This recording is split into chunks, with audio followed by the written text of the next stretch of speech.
शिकारपुर, कशमोर और घोटी में डाकुओं के गिर्द गहरा तंग। जदीद असलहे के साथ टिकटॉक बनाने वाले डाकू जान बचाने पर मजबूर। डाकुओं के गिरोह पुलिस ऑपरेशन के सबब कच्चे में रूपोश।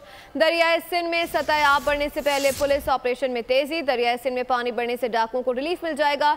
शिकारपुर में कच्चे के दाखिली रास्तों की कड़ी निगरानी शुरू है। जिला सखर और कशमोर में दरियाई रास्तों की निगरानी और सखर कच्चे से की जाने वाले मुश्तबा कॉल्स की ट्रैकिंग की जा रही है। शिकारपुर पुलिस ने कच्चे के 11 मुश्तबा अफराद को हिरासत में भी ले लिया है। अपडेट करें, शिकारपुर, कशमोर और घोटकी में डाकुओं के गिर्द गहरा तंग हो गया। जदीद असलहे के साथ टिकटॉक बनाने वाले डाकू जान बचाने पर मजबूर हो गए। डाकुओं के गिरोह पुलिस ऑपरेशन के सबब कच्चे में रूपोश हो गए। मजीद जानते हैं ब्यूरो हेड सखर शाहिद अली से। जी शाहिद अली, बताइएगा ऑपरेशन के हवाले से।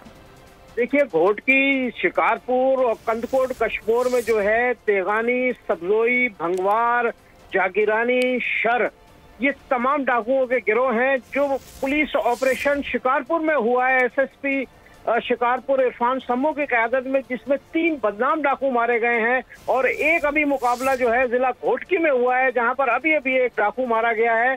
पुलिस ने जो है इनके गिर्द घेरा जब तंग किया है तो डाकू जो है मजीद कच्चे में मुंतकिल हो गए हैं। लेकिन पुलिस की कोशिश है कि दरियाए सिंध में पानी की सतह बढ़ने से पहले जो है इस ऑपरेशन को मंतकी अंजाम तक पहुंचाया जाए। कच्चे से आने वाली तमाम मुश्तबा कॉल्स जो हैं वो ट्रेस की जा रही हैं। जिला शिकारपुर में ही तकरीबन 11 मुश्तबा अफराद को हिरासत में लिया गया है, जो कच्चे से कहीं ना कहीं राब्ते में थे। इसी तरह जिला सखर में भी ट्रेसिंग हुई है और कई मुश्तबा अफराद से पूछगछ की जा रही है।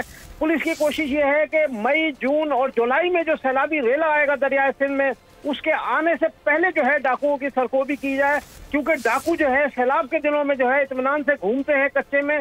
और ये पुलिस का ऑपरेशन ही है जिसकी वजह से अब डाकू जो है वो आजादी से सोशल मीडिया पे अपनी टिकटॉक नहीं बना पा रहे हैं, वो असले के साथ कहीं घूम नहीं पा रहे हैं। शाहिद अली अपडेट कर रहे थे, आपका शुक्रिया। सब्सक्राइब करें और बेल दबाएं ताकि कोई खबर रह न जाए।